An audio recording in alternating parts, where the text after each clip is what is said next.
Sunday nights at 11 p.m. Eastern here on BeyondRingside.com. Join us for the Midnight Black Mass. Myself, the Reverend Dan Wilson, brings you the dark gospel of professional wrestling, uncensored, unedited, uncut, and not for the faint of heart. You can find out more about us at youtube.com/pottyhumor or subscribe at Potty Humor on iTunes and Stitcher today.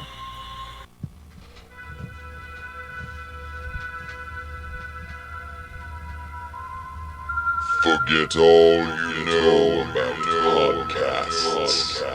We welcome you to an experience uniquely different.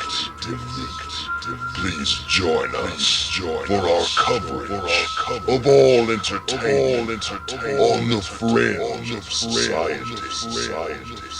The candles are lit, the lights are down low. It is now time for our host as he steps up to the pulpit. The sacrifice has been prepared for the midnight Black Mass. Ghastly greetings, groovy ghoulies, as my voice echoes to you across the eons and the vast nothingness of space, time, and eternity. It is I, your host, the devil you know, the maniacal minister, the occult, the dragon, the Reverend Dan Wilson, here on the Midnight Black Mass, and we are back with another no-holds-barred live edition, and the man that makes it no-holds-barred, ladies and gentlemen, the Cut Slayer himself, Andrew Alexander. How are you, my friend? I'm doing good, man. How are you? I'm doing great. I just got done watching Game of Thrones, and it was a Jaime Lannister-heavy episode, and since that nickname of yours was derived from the old Kingslayer, I thought I would drop it in there. So Andrew's been on hiatus. He was on a field assignment last week as we came to you with our producer, Fast Eddie Lane, who was the co-host, and he's here in the background, and so he's going to chime in from time to time here on this episode as well. Say hello, Eddie. Greetings. How's everybody doing? Hope you're having a phenomenal weekend. Absolutely, man. Absolutely. So, Andrew, it'll tell us a little bit about what you were doing during your field assignment. You want to start with that? I mean, we can, but actually, no. If you've got something prepared, then I would rather hold that for just a little bit, because we got some more serious things to talk about here to kick things off. I think that would probably be safe. What about you? I think so. Okay. So we're in agreement there. So first things first, I want to kick off the show with a sincere, heartfelt from the cockles of our cold, dark hearts here on the Midnight Black Mass. We're going to warm them up a little bit and send our sincere get-well wishes to the one and only Mr. Shadow Jackson, who actually suffered a heart attack last night following his one-time come-out-of-retirement match as a benefit show for a family member of his to try to raise money for their illness. It was a cancer benefit.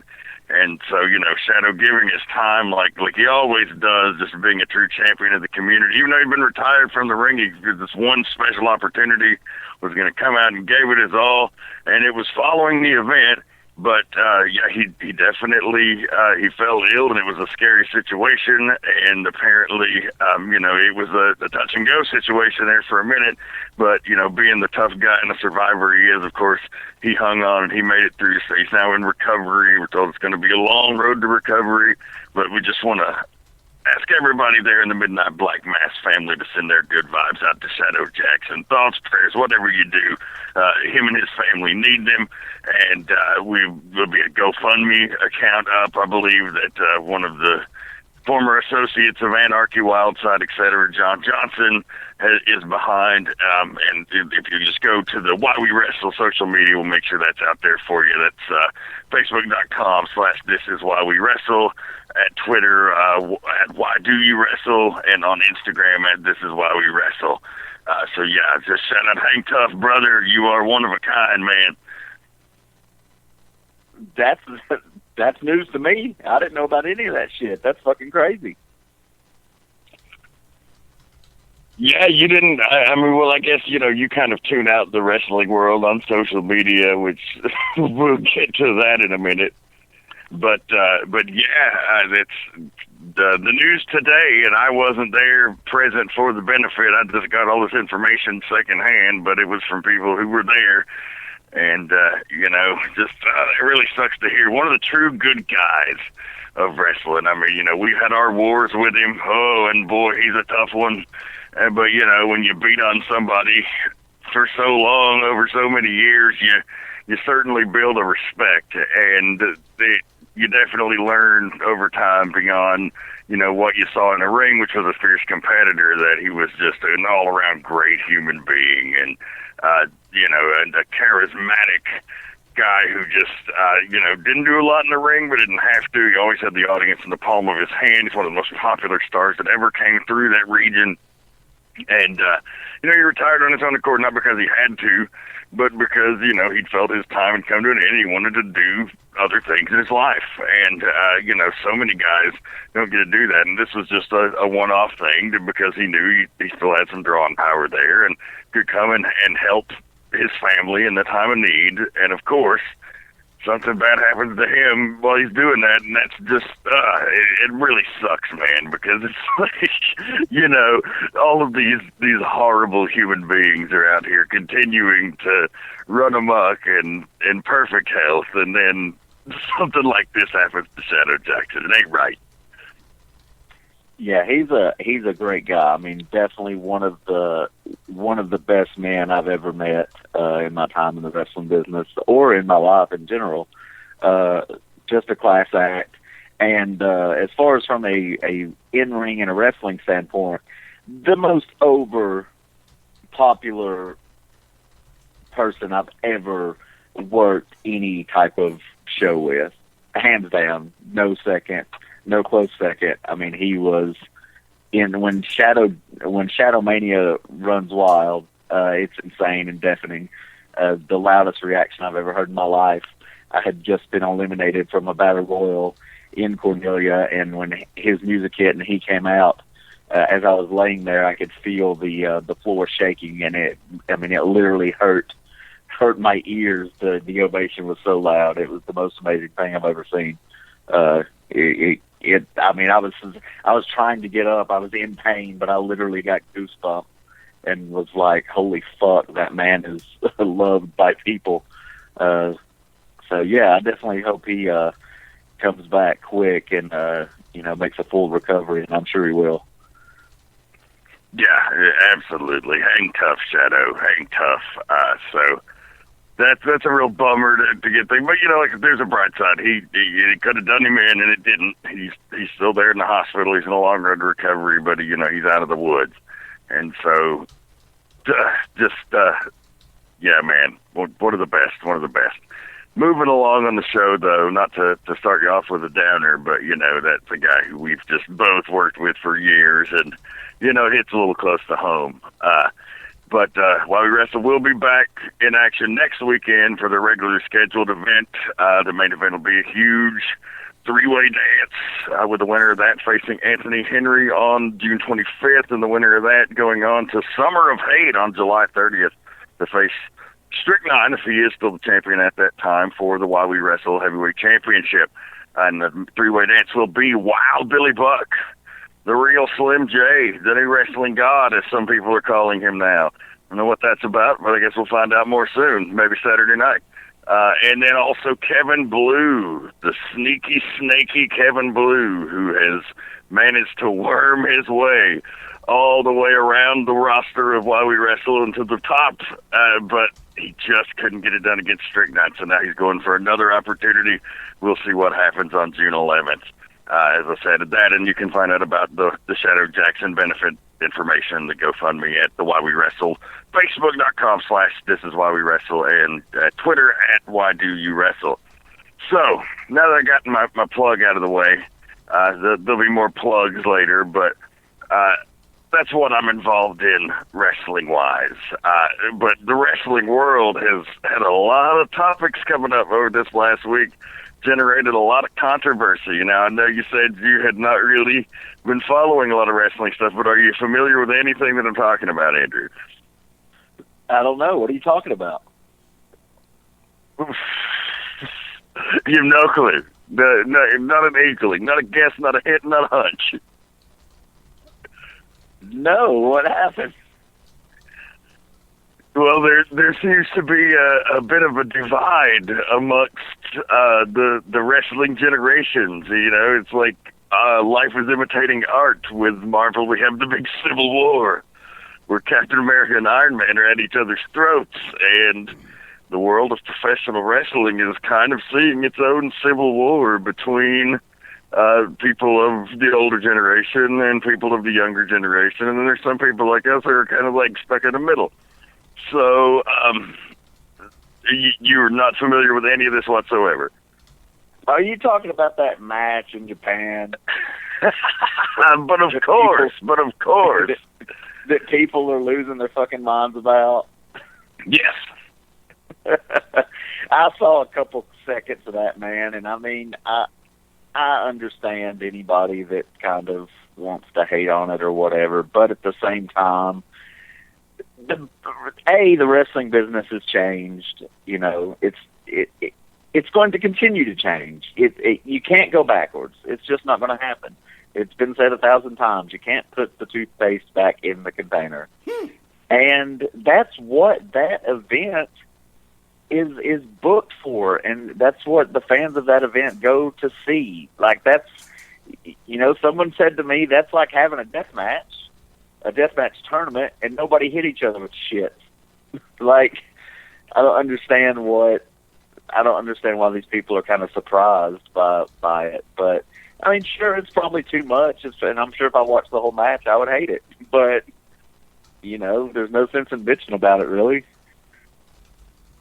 I think it is what it is. You know, like, if you're familiar with either of those two guys, I don't know what else you would have expected. That's what they do. You know, and there's so many different styles of wrestling now. You know, I try not to just be like, well, that fucking sucks because that's not what I like. Because, you know, there's clearly people that like it, and it's got its audience, and if they're out there getting paid and making money doing it, there's no right or wrong way to do this shit, because it's a variant of showbiz. So, you know, whatever you can do to sell tickets and create business and do well for yourself, if you're doing that, whether or not I'm a fan of it, it doesn't matter, because I'm not buying a fucking ticket. You know what I mean? It's like I'm over here worried about my shit and trying to do that. So I don't have time to bitch about what guys are doing in other promotions. I tried that crusade years ago, and you know what? It's futile, because the business is changing, and you got to roll with it, or you got to get run over. You got to figure out a way to still preserve what you like, and you know, if you can make that successful from a financial perspective. But if these guys are doing it, who fucking cares? Just tired of hearing that shit. Yeah, I mean, I agree with what you're saying. You know, if you don't like it, don't watch it. You know, the phrase "killing the business," it might be an overused phrase nowadays, because any of that type of killing has already been done. I mean, it's been murdered. Everyone knows it's a work. Everyone knows that what the deal is. You know, now that doesn't mean you have to go out there and during the show, you know, rub it in people's faces, but and I'm sure there may have been instances of that happening at this show, but it's just not. I don't think it's a big deal. It's not the end of the world. And you know, like I said again, that's what that tournament and that event. That's what it's for. That's what people that are paying to see it, whether it be, you know, buying a DVD or downloading it or what have you, or going to the event itself.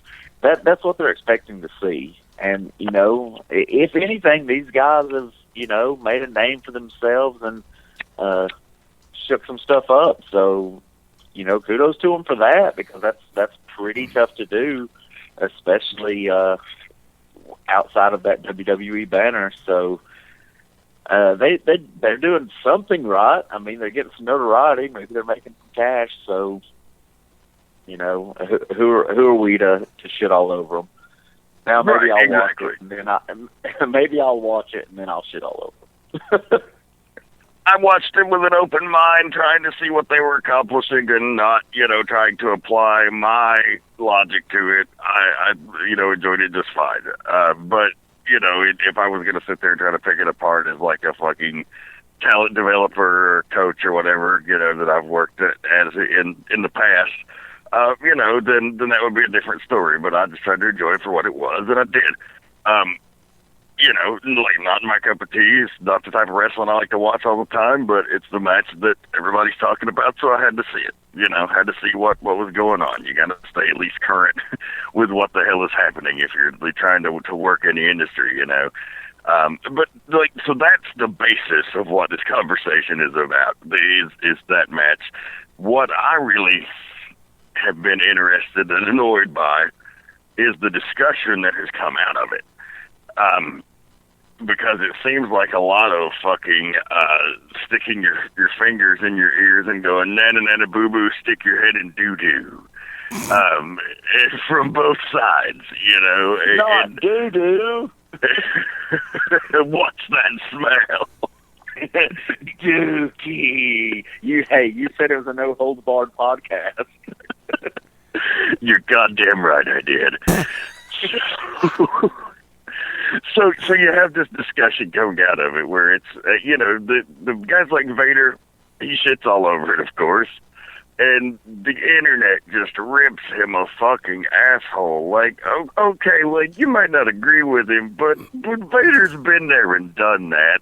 You at least just could shake your head and say, oh, silly Vader, and move on with your life instead of just like, I know, you know, like, allegedly, and I don't know the guy, and I was always a big mark for him as a kid, but, you know, he's got a reputation lately of being somewhat difficult on independent shows, so, but aside from that, just with this exchange, you know, they're just like ripping him a new asshole. And it's like, hey, come on, you know, you're telling me you can't learn anything from Vader, like these young indie guys especially. I mean, like, fans, you're entitled to say whatever the hell you want. You buy a ticket, say whatever the fuck you want. But I'm specifically talking about the guys in the business, like, getting just so upset and butthurt about it. Like, you don't worry about it. Like, the old timers have always shit on the young style. Listen to them, see what you can get from it, if there's anything you can learn from them, and move on with your life. And if you can find a guy that's been there, done that, that's willing to sit down and talk to you and give you pointers and encouragement, as opposed to tearing you down, then that's all the better. But this whole, like, fuck you, you know, your time's passed and you should just shut the fuck up. No, he's entitled to his opinion too, just as much as you're entitled to yours. You know, that's the fucking internet generation. You know, I say that like the internet has been around for 30 fucking years now, but the social media generation is what I mean. You know, it's just like, I don't understand why there can't be a civil discussion on this. It's like politics. Wrestling is the new politics. It is kind of interesting to see Vader have such a strong stance, considering it's not common practice to have a 400-pound man do a moonsault, especially 20 years ago. But he did. And the old timers at that time were telling him he was fucking stupid and killing the business for doing it. You know, and I'm not saying who's right and who's wrong. I'm just saying it's not the first time that's ever happened. You know what I mean? And it's going to continue to happen. So do what you do. If you can make money from it, awesome. If you can learn how to do it better, even more power to you. So who fucking cares? Hey, Rev, do me a favor. There you go. Where did this match originally take place? Japan. Okay. I have a question that I would like to ask both of you. Japan seems to be where some of the most off-the-wall poo-poo comes into play. Shit. And I understand the logic of the people like Vader who are decrying the match. I understand the logic of some of the younger guys, supposedly younger guys, who are saying, yeah, right, just because you can't do it, don't hate. And the one that has me thrown to this day was why people look at that match with such polarized opinions, but yet another match that took, I use that word match very effing loosely, between a Japanese wrestler and a freaking blow-up doll. And he sold for the doll. Why? I mean, people look at that and laugh, but they'll look at this and shred it. I don't get it. And have y'all seen the match to which I'm referring? I've seen the clips of it, yeah. And again, that was like, that's something that's more like, I'm like, what the fuck about, but I'm like, what the fuck about a lot of shit in Japan. So, it's its own culture, and like, I'm not sure what the fuck they were trying to do with it. But, I don't know enough about the landscape and everything to comment, except for as a guy on the outside, on the other side of the world. And it's to say, from that perspective, it's like, what the fuck? But, it's a weird thing, because there's not really a lot of difference in some of the things that are beloved and some of the things that are hated.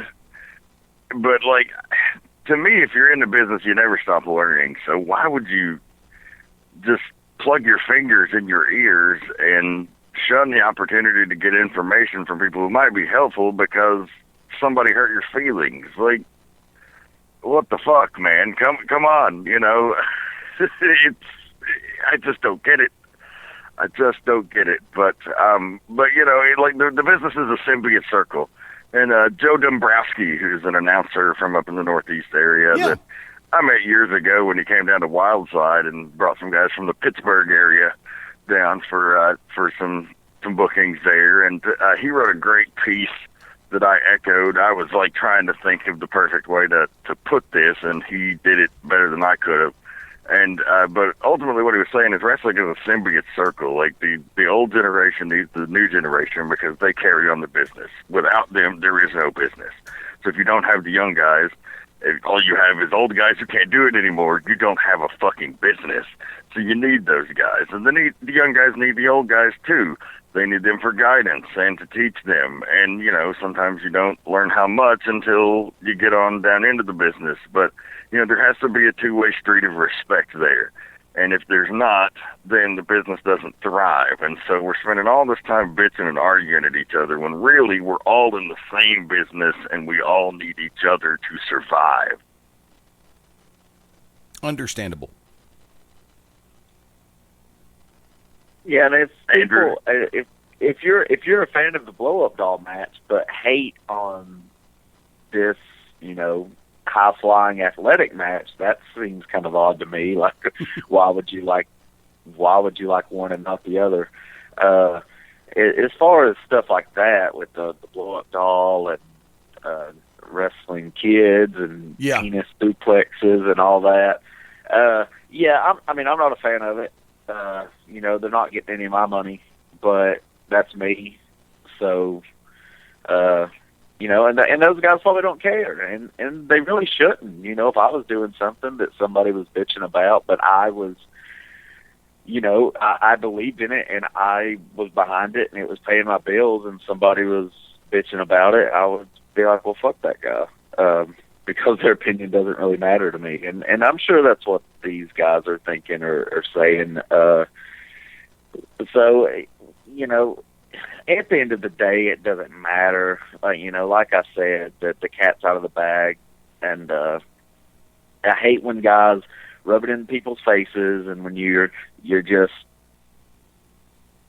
pointing out that the business is a work as far as during the show and stuff like that. But if that wasn't the case, with people knowing, we wouldn't have this podcast. There wouldn't be any of the wrestling podcasts. There wouldn't be any of the documentaries and things such as that. So, there's no use complaining about it anymore. Yeah, we got to accept it for what it is and try to preserve what we know and, the things that we think make it great. And that's what I'm focused on doing. I don't have time to sit around and bitch about what people are doing in other promotions. If they're having success, they're doing something right. Good for them. I could sit and pick apart matches all day long. It does nothing for, I don't have time to devote to that, and it does nothing for me, and unless somebody's paying me to do it, then I got no desire, or I'm trying to help somebody out, something like that. But, so moving the wrestling discussion along, Andrew, you had a great weekend, checking out some of the Southern Bound NXT events. Discuss that for us, will you? Take us inside that experience. First of all, before you get started, I do think, like, as far as just, and this is not like kissing ass, because it probably does seem like it, but NXT is my favorite show just to sit down and watch. It's the one show I always make time for, because I feel like, and that's the thing, getting at, there's so many different brands and flavors of wrestling. Like, they're the one that does it closest to what I like, so that's the one I watch. I don't see how this is a hard discussion. So, Andrew, yes, tell us about it. Yeah, I would agree with that, and I do not watch a lot or have a desire to watch a lot, but I do find myself enjoying that one, and I can watch, pretty much watch it all the way through and not fast forward through a lot of stuff, and that I can't do that with any other wrestling product whatsoever. I kind of got the feeling, or get the feeling, that it has taken a little bit of a hit with as far as a lot of their guys being called up since maybe this time last year, and just maybe some other things. Maybe they had some better stories or better matches. Say from SummerSlam last year to WrestleMania, that time frame, they seem to be really hitting grand slams every chance they got. And not to say that they're not doing a great job now. Their business is up and down, and it has to be that way so you can appreciate those highs a little bit more. But I went to the show last night in Atlanta at Center Stage, and it was a pretty good show, especially for just a live event. Some of the matches were kind of basic, with the undercard, basic yet solid matches, but nothing too exciting. Just getting some of the younger guys some ring time. But there were a couple matches on that show, man, that was just top notch. For starters, our buddy Corey Hollis did get to work on the show, and he was the perfect pin, Ty Dillinger, and man, they had a hell of a little match, probably, I would say 8 to 9 minutes total. But it was very solid. Corey Hollis looked great. Totally looked like he belonged, like he has, pretty much all of these opportunities had on the grander stages. And that Ty Dillinger, man, he's good. I know he's been around, and he's been in developmental a handful of times, and all around probably been there going on close to a decade, but he's got a good stick. Cut a little promo before. It sounded good, looks great, good in the ring. He's somebody to keep an eye on, I think. And the best match of the show, hands down, in my opinion, were, and to nobody's surprise, or shouldn't be at least, the Revival versus the American Alpha. We've talked about this before on the podcast, but Jesus Christ, man, these guys are fucking killing it. And it's not because, Dash Wilder is a former colleague of ours, if you will, our buddy from the Anarchy days, Stephen Walters. These guys are just fucking tearing it up, though, man. Both of them, and they're playing off each other. They're working well together. And the American Alphas are a better babyface team because of their work with the Revival, and the Revival's a better heel team because of their work with the Alphas. This match, solid bell to bell, almost 20 minutes, was just some amazing stuff. this match could have been on any pay-per-view the WWE has all year, and it would have belonged, and it was at a live event in front of a couple hundred people. So impressed with these guys doing tag team wrestling the way it's meant to be done and the way it used to be done, to where you don't see it executed this way really much anymore, and which is a huge fucking shame. But the match was just awesome, and I really believe if they keep this up, and if they keep up the way they're working, even if it's with other teams, in 20, 30 years, there's going to be guys sitting around talking like this, saying, man, those guys are having some good matches, like the Revival and the American Alpha used to. If they don't do some crazy shit and break up these teams prematurely, because they have a hard on to do that a lot, for no reason. If they keep them together and keep these guys working, it's going to be one of those situations where future generations look back on them, like we look back on the Midnights and Rock and Rolls and the Brainbusters and the Rockers and the Hart Foundation and the British Bulldogs, those type of matches and things. And that's pretty high praise, if you ask me, because I definitely think these matches and the style that they're working will stand the test of time and be something that people talk about for years to come. Yeah, I think so too. I am so happy to see like classic tag team wrestling. I mean, with a modern twist, the in-ring action is very fast and furious, but they know exactly how to do it and when. I'm happy to see this feud, this rivalry with those guys, where they just bring out the best in each other.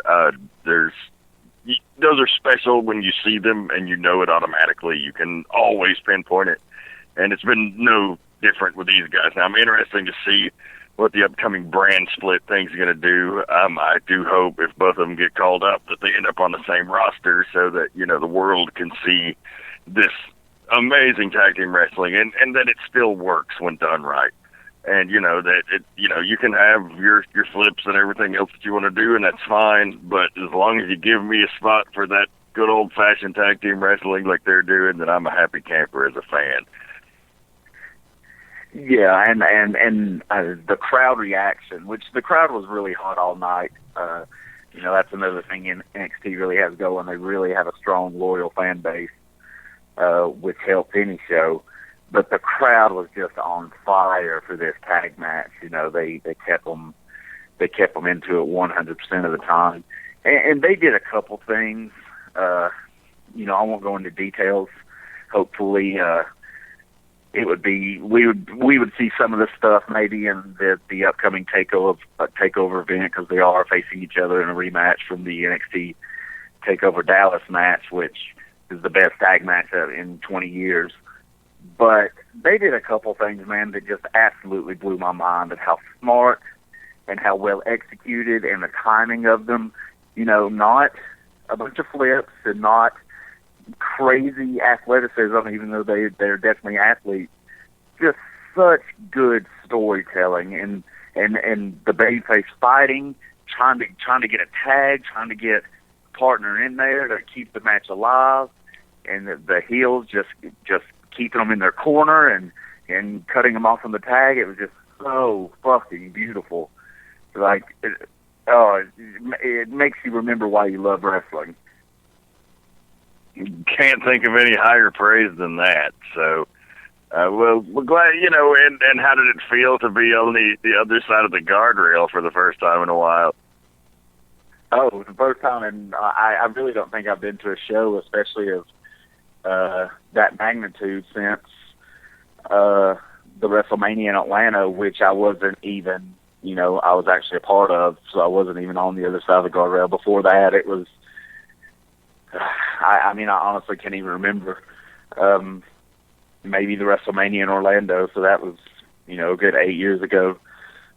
Especially a bigger show like a WWE product, even though it was NXT and it was in a smaller venue. But, it was different. It's hard. I think you can understand where I'm coming from, but it's hard to be as much of a fan as you were before you got in the business, or before you were bitter and didn't love the business as much as you used to. But it's fun to see what the crowd's reacting to and how they're reacting to certain things. But then you have a match like that, for starters, where you really get to truly be involved and invested and become a real fan again and enjoy it. And then there were other things, Nakamura was on the show, and, I've only seen a handful of his matches. I know he's good, and I know he's the hot shit, but man, that guy was over. And he truly, he has something where he's truly special. And you can see it, and you can feel it, and you can sense it, and it's really cool to see live in person. Excuse me. And Samoa Joe and Finn Balor were in the main event, and they had a hell of a match. Really solid stuff. Not trying to kill each other. They have a big match this week as well, but really, really good shit. Really, really fun time. Really enjoyed going, and glad I went. Awesome, man. Yeah, it's weird. I haven't been to a show in quite a while. I try not to go to shows, being in the business, unless somebody invites me specifically and is just insistent on it. I think I went to the TNA show in Nashville when White Trash wrestled Tracy Brooks in the dark match, and him and Andrew insisted that we come up for that. So, they comped us in and everything, and that was a fun time. But it's just hard. I don't think I've paid for a show since I've been in the business, because, it's just one of those things. I can watch it on TV. I'm worried about what I'm doing, and sometimes you got to do that to network and shit. But I don't know. It still feels awkward. Unless somebody specifically asked me to be there, I just feel like I'm in the fucking way. Oh, I agree, but you know damn well I didn't pay for that shit. I'm Andrew Alexander. Shit, I got some comments. Oh yeah. No. Hey, I didn't even think that you did. Yeah, our friend, the Strong Style Psycho Tank, we made the trip down, so it was good. It was good. We got to hang out afterwards and go eat with Corey, and John Schuyler was there, and Franklin Duff, former Anarchy owner, was there, and we all went out and hung out and watched the UFC fights, and got to see that big announcement of Brock Lesnar returning, which was just kind of what the fuck. If you're a UFC fan or just a fan in general, that's pretty big news. Small world. Well, I'm looking at the clock. Say what? No, go ahead. Hello? Oh, I'm looking at the clock here, and I think you're owing us a little bit of the story here from your field assignment. So what's the deal, pal? The field assignment. Oh, man, what a mess. Well, let's see. Don't want to go too much backstory, I don't guess. But basically, I think every guy has that one chick that, I don't know, they probably have more than one, maybe different time frames in life, but you get one of those girls where you're like, I just have to have sex with this woman. I can't continue to live unless I'm inside this person just one time, because she's so hot. There's not even an emotional attachment. There's not even a need to be around them or be with them. You're just like, fuck, this chick is hot, and she talks to me and acknowledges my existence. So, of course, I want to put my dick in her. We've all had that chick, right? Yep. I would hope so. I've known this chick for a couple years, and she's hot in not the type of girl you take home to mom, just a hot porn star who she wears way too much makeup, and her body's fucking crazy, and she just has that slutty look. But she's just, I don't know, just right up my alley. You know my alley, Dan. I'm well aware. You have a type. you've seen the alley, and this chick is like, she lives in the alley she lives in the last house on the left. Oh. And, you know, I've known her a long time. There's always been, like, flirting and all this stuff, and even just flat out like, oh, let's get together. Okay, cool, let's do it. But, you know, for whatever reason, shit just never happens. Well, I got a call, and it was, hey, going out with friends, you know, afterwards we should meet up. And it's one of those I really felt, and this is where my own brain and my own pride gets in the way, but I really felt that it was one of those situations where it was like, okay, she's telling me that she's going out and maybe we'll meet up, but if she goes out and meets pretty much anybody on the planet, I'm shit out of luck. Like, I'll totally be replaced, but I'm the backup. Like, yeah, I'm going out, and if I don't score any other random dick, I'll let you know. If I don't get top shelf dick, I'll settle for this middle shelf dick in the Fred Rogers sweater. Yeah. Yeah. Exactly. And that upsets me. It upsets me is just because I got some top shelf dick. I can't be treated like no middle shelf dick. This is TSB over here. But that's really how I took it. So in my mind, I'm like, oh my God, I want to blow her off. I want her to text me and I want to say, oh, sorry, I'm busy. Because I want to have that control. I want to have that power. I want to do that for men everywhere. For you, for Fast Eddie, for everybody. But then I think of them titties. And I lose my grip. So I'm sitting around. I blow off everything I'm doing. I blow off podcasting. I blow off all this shit. And while I do that, I feel bad. I feel bad about myself, that I did that to myself. I feel like I let myself down. So, oh man, I'm going to hell. Some chick sends me a text, blah, blah, blah, long story short. She says, hey, let's get together. I say, okay, fine, I'm on my way. This is about 12:30-ish a.m. So I go to this chick's house, and part of me is I'm into it, but I'm also kind of bummed out, you know, because I was expecting WrestleMania, and I'm getting some fucking Extreme Rules. But I'm still going to have a good time. So I'm there, and we're just hanging out, bullshitting a little bit. And I get the text from fucking WrestleMania. Hey, on my way back, come over to my place right now. I'm like, oh, fuck. So how do I get out of this situation? I got a chick who's obviously going to fuck me, who's obviously going to just let me do whatever the fuck I want. But I got the top dog, the top shelf pussy, the TSP, just text me. So what do I do? Now, here's my thought, Dan, and you back me up. You tell me the truth. You shoot straight with me. Don't spare my feelings. 2 ways I could handle it, or 3 ways. I could ignore the text. I could have sex with the woman with the loose morals that has invited me over to her home, and I could call it a night.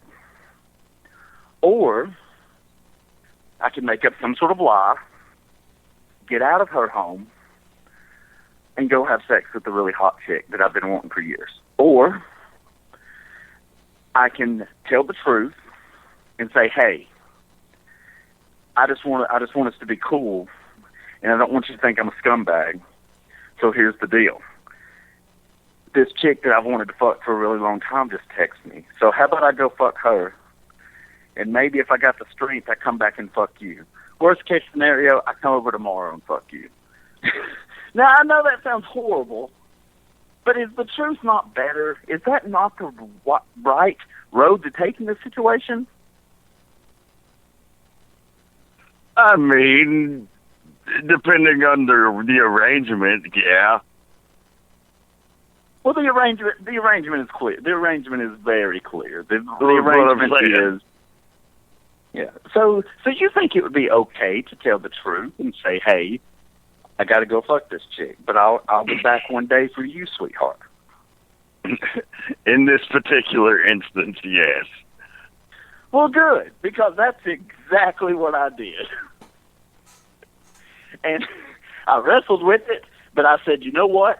You have a long-standing history of honesty. You don't bullshit these women. If you did, you could be seen as wrong. You could be seen as a womanizer. You know, I could be called a lot of things. I could be called a whore. I could be called a lot of things.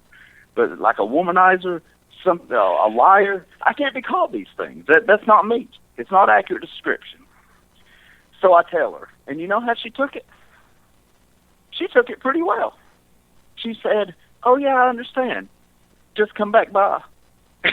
And I'm thinking in my head, no, that was too easy.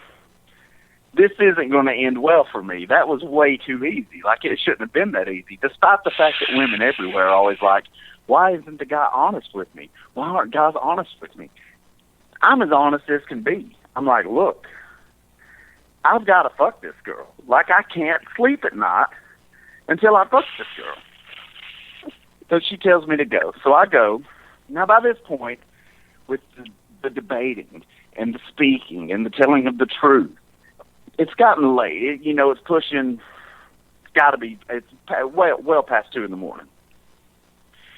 And I'm not as young as I once was, as we all know. But I finally make it over to this chick's place. So, and I don't know why she didn't take care of these things before I got there. But when I get there, she's kind of on me. And I'm like, yeah. And she goes, well, let me smoke a cigarette first. You know what I like about that sentence? I hate the cigarette smoking, but I love the word first. Let me smoke a cigarette first, implying that there's something coming after the smoking of the cigarette. So I'm excited. I'm very excited. I mean, I'm ready to go. I feel like I'm 19 again, and I'm loving it. That's when she drops this on me. Let me take a shower. I'm like, what are you talking about? Take a shower. Take a shower afterwards. She goes, no, let me take a quick shower. It won't take 5 minutes. Let me take a shower. So she jumps in the shower. Now, call me crazy, but why the fuck would you want to take a shower before having some guy that's going to do filthy things to you that he's going to talk about on a podcast live for the world to hear? Why would you take a shower first? You know why, Dan? Probably because you fucked some other guy before you had me come over, and that's just not cool. Ding, ding, ding, ding, ding, ding, ding, ding, ding, ding, ding. You go to the bonus round. Go ahead. I'm sorry. Go ahead. You go to the bonus round. You got that one dead solid on it. I mean, at least I had the decency to tell Mom that I would come back. That I had to put this hot chick first. And I mean, that was just fucking with my mind. I'm like, man, because that's the only explanation. That's the only thing that makes sense to me. I mean, maybe you're out there, you went to some discotheque, and you're dancing dance fever and shit, and getting all hot and sweaty. Maybe you don't feel as clean as you want to. Maybe. But my mind is just playing tricks on me, and I'm just fucked up thinking about this. So she comes out, and I'm excited. I'm still hanging in there. I'm like, well, I got to do it. I got to push through. And then she just does something that I don't care for. I don't care for at all. She turns the lights off. I don't care for that. I'm a very visual person. Very visual person.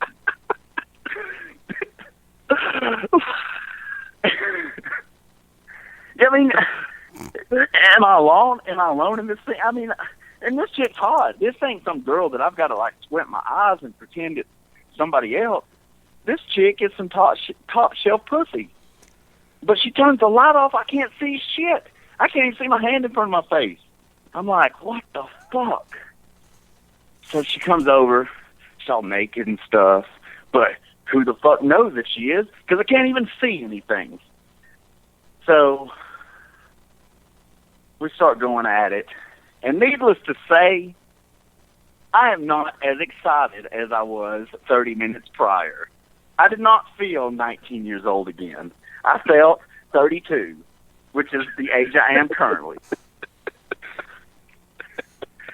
So I'm thinking to myself, I'm giving myself a pep talk. I'm thinking, no, you can't blow this shit.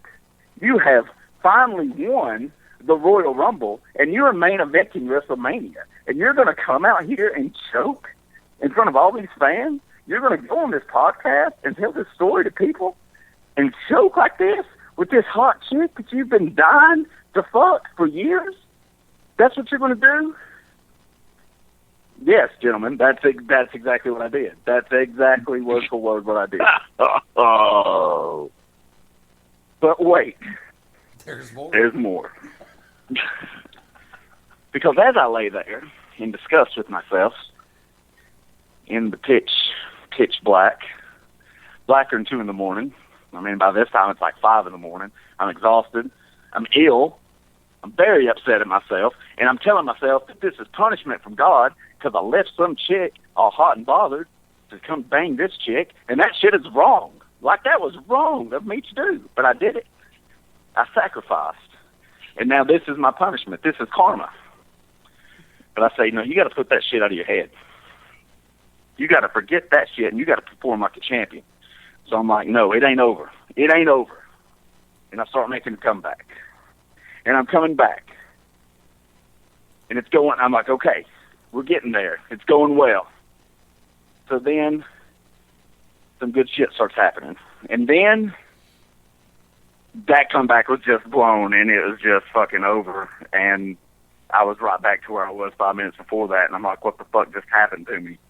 So I'm laying there in the pitch black again, pissed off. And by this time, it's got to be like 6 a.m. Sun's coming out. I'm dead. So I'm talking to myself again. I'm like, this shit ain't going to fly, because this is the type of girl and this is the type of situation that you put yourself in. You're too old for this shit to begin with, but you put yourself in the situation, you're never going to get a repeat at bat. You're never going to get in this position again. So you get the fuck up, literally, and you do this. So that's exactly what I did. For you, for Fast Eddie, for all of our listeners. I said, I ain't going out like that. I ain't no punk bitch. I'm on an award-winning podcast. I'm going to tell this story. So let's do this. So I come in. After that double heat, I come back in hot. I'm like, no, I'm good. I'm ready. I start going, and it's going well. It's going very well. For about 90 seconds. And then it is not going so well anymore. And the shit is just over. It just ends like fucking main event of WrestleMania. You think you're going to have a hot finish. This goddamn disqualification. Got to tune in the next night on Raw to see what happens. And at this point, I said, fuck this. At this point, I'm just making a damn fool out of myself. Maybe I can get a rematch, even though most likely I'm not going to. But if I can collect myself, get that rematch, maybe then I can perform at the level that I'm accustomed to. So I go to sleep, which I'm not a fan of anyway. I don't know if we discussed that or not. I'm sure Dan. Oh, yeah. I'm not a fan. Huh? We have. Yes, we have. Yeah, I go to sleep, stranger's house, not my bed, and the woman's there. It's a combination of things I don't like. A whole lot of stuff I don't like. I'm very spoiled. I'm very set in my ways. And I wake up, and my first thought is, okay, can you do this? It's the next, you slept for about 3 hours, you're good to go. And she goes, well, I got some stuff to do. I got to get going. I'll see you later. And I was kicked out so fast, make your head spin. And I made goddamn fool out of myself, and it was horrible. So this edition of Fuck or Fail, even though there was, yes, some fucking, and if you were just some some fucking jobber who never got laid ever, you might be satisfied with it. You might even be happy. You might consider it a fuck. But I gotta be honest with myself and search within and say that this was a total fucking fail, and I'm going to hell, and I've got to make changes in my damn life. Well, we appreciate your honesty. Many people could have fabricated that story, but no, you're hitting them with the honest truth here on the Midnight Black Mass, and that's about going to wrap it up here. We're coming towards the end of this. I just want to now, get... Wait a second. I'm not a total bitch. By all means. I went home and took a shower, because that's what you do after you at least attempt to fuck somebody. You take a shower. Of course, you should have did it before somebody came to your fucking house, because they can put two and two together. I'm a smart man. But I went home, I took a shower, I texted the first chick that I left hanging at 1:32 in the morning, said, "Hey, you awake?" Said, "Yeah." Said, "Okay, cool, I'm on my way." And I went and fucked that chick, and I performed like it was fucking SummerSlam. It was a home run. I did great. I was completely satisfied. And then I left, and I said, "God, why have you done this to me? Why could I fuck this C-rate bitch like a fucking champion, but I had the top-notch, the number one on my hit list. I had her, and I didn't do shit. Why? Why have you forsaken me?" I still don't know the answer, but that happened. So I know the answer. I'm not a total chump. I know the answer. You put too much pressure on yourself with the TNP, but when things started to unravel, you took the little things and they compounded your brain.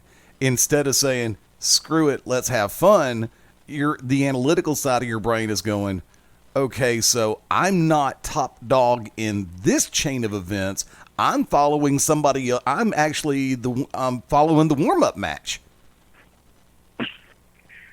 Yeah, I mean, that's, and I know you don't know me quite as well, right, but I've only got one side of my brain. It's all analytical. I overthink everything. I've got the same problem. I have the same problem. Lo and behold, the shower, yeah, that's going to make me sit back and go, well, how many has she banged tonight?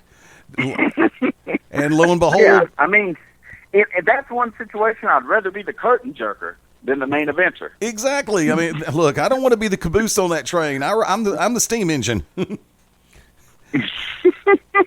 Well, and to take that's my story, and I don't know. I gotta do something with myself, gentlemen. I'm too old for this mess. You know the trick? You were able to have fun with the other girl. With the first one, she didn't matter. So it's still fun.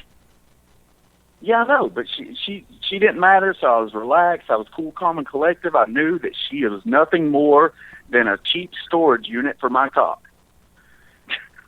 And? But who knows? I mean, I'll still work on getting back to the main event, but I don't like my odds. The Booker's done seen what I can do, and he ain't pushing me no more.